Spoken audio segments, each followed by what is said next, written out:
कंवारी ननद। अंजलि की उम्र लगभग 30 साल हो चुकी थी। वो एक स्कूल में टीचर की जॉब करती थी। अंजलि के घर में उसकी माँ के अलावा उसका छोटा भाई और भाभी भी रहा करते थे। 30 साल की उम्र होने के बाद भी अंजलि की अब तक शादी नहीं हुई थी। इस बात को लेकर अंजलि की माँ रुक्मिणी देवी काफी परेशान रहा करती थी।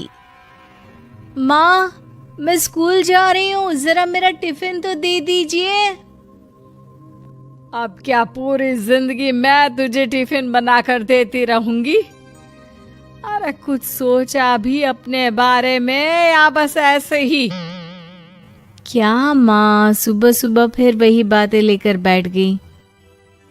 माँ गलत क्या कह रही है अंजलि दीदी? इतनी उम्र हो चुकी है आपकी, माँ कब तक आपकी सेवा करती रहेंगी? भाभी, मैंने माँ को कब कहा कि मेरी सेवा करो? वैसे भी अपना टिफिन मैं खुद तैयार कर लेती हूँ, बस टेबल से उठाकर देने को ही तो कहा था। वैसे अंजलि दीदी, देखा जाए तो टिफिन उठाकर देने की उम्र तो आपकी है। आपका अपना घर परिवार बच्चे होते तो ये जिम्मेदारी आज आप पूरी कर रही होती। एक बात मेरी समझ में नहीं आती, अगर मेरी शादी नहीं हुई तो इसमें मेरी क्या गलती है और तुम सब लोग मेरे पीछे क्यों पड़े रहते हो? अरे कुछ कहना क्या पीछे पड़े रहना होता है?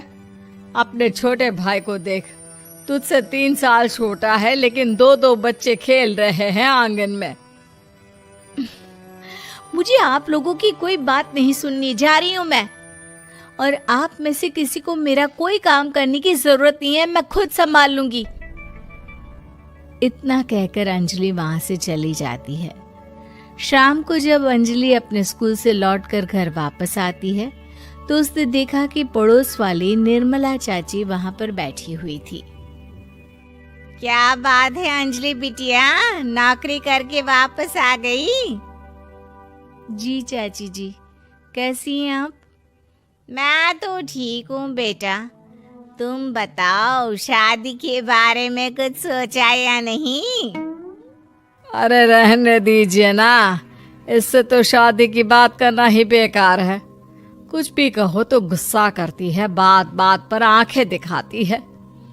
माँ, आप ऐसा क्यों कह रही है? मैंने कब आप पर गुस्सा किया? अरे अंजलि बेटा, तुम्हारी माँ ठीक ही तो कहती है। 30 की होने आई हो, अब तुम्हें भी शादी वादी कर लेनी चाहिए। चाची जी, आप तो ऐसे कह रही हैं जैसे शादी करने से मैंने मना किया हो। रहने दीजिए निर्मला चाची, हमारी अंजलि दीदी को अभी तक उनकी पसंद का दूल्हा नहीं मिला ना, इसीलिए वो शादी नहीं कर रही।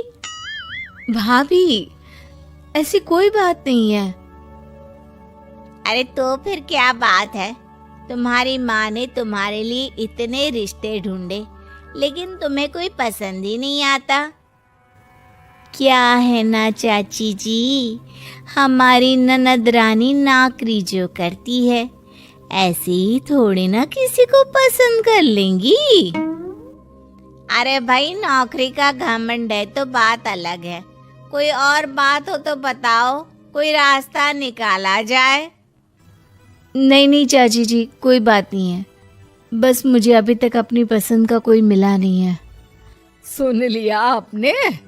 इस लड़की के तो पर निकल आए हैं और इतनी उम्र में अपनी पसंद का कोई मिलेगा भी नहीं इसे। माँ, आप मेरी शादी को लेकर हमेशा मुझे ताने क्यों मारती रहती हैं? अपनी माँ की बातें तो ताने लगती है। ताने हैं? बताओ, मैंने कुछ गलत कहा क्या? देखो, ये सब छोड़ो, मेरी दूर की बुआ का बेटा है, उसकी अभी शादी नहीं हुई है, उम्र होगी कोई 34-35 साल। आप कहें तो बात आगे बढ़ाऊं? अरे हाँ हाँ, क्यों नहीं, ये भी कोई पूछने की बात है। अरे जल्दी से लड़के को यहाँ बुला लो। माँ, आप मुझसे पूछे बिना मेरी शादी की बात करने जा रही हैं और मेरी उम्र 30 भी पूरी नहीं हुई है। निर्मला चाची कह रही है कि वो लड़का 35 साल का है। अंजलि दीदी, आपको क्या लगता है इस उम्र में कोई फिल्म का हीरो आएगा आपके लिए? देखिए, अब पसंद और नापसंद की बात तो रहने दीजिए। पसंद करने की उम्र तो आपकी निकल चुकी।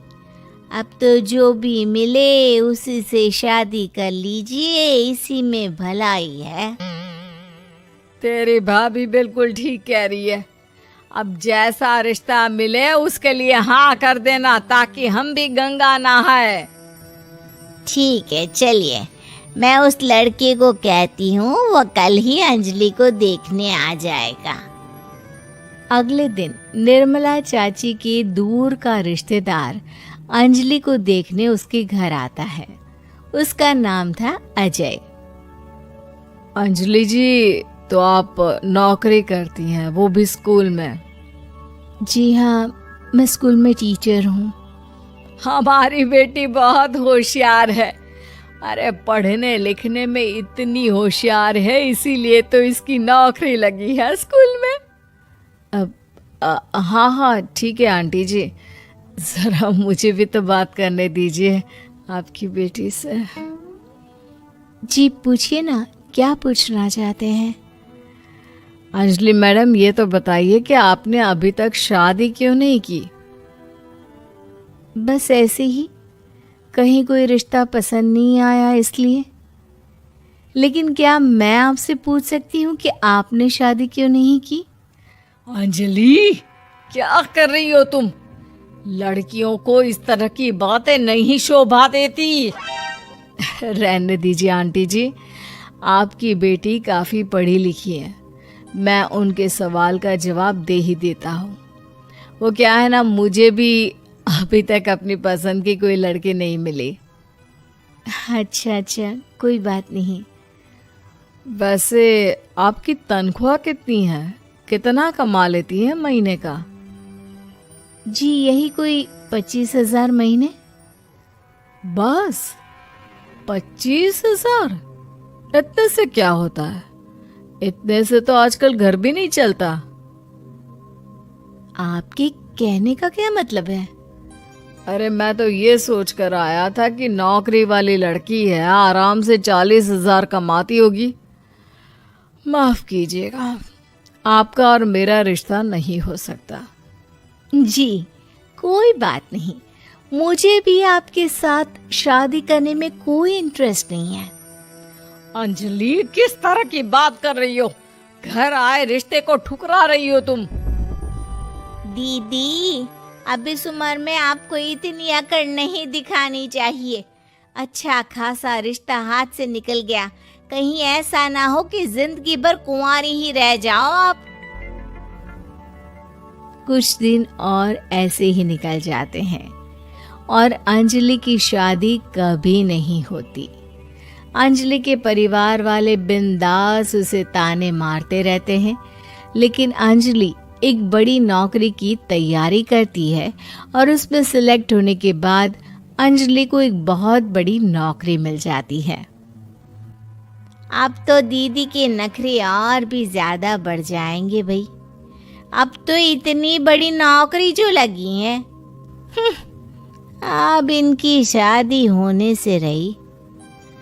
माँ, मुझे नौकरी के लिए दूसरे शहर जाना पड़ेगा। आप जानती हैं ये बहुत बड़ी जॉब है और इसमें पैसे भी बहुत ज़्यादा मिलेंगे।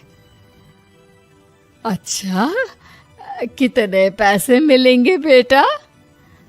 माँ, मुझे हर महीने 90,000 सैलरी मिलेगी। क्या? अरे वाह वाह, ये तो बहुत अच्छी बात है। लेकिन फायदा क्या? कितने भी पैसे मिले, शादी तो हुई नहीं ना तुम्हारी।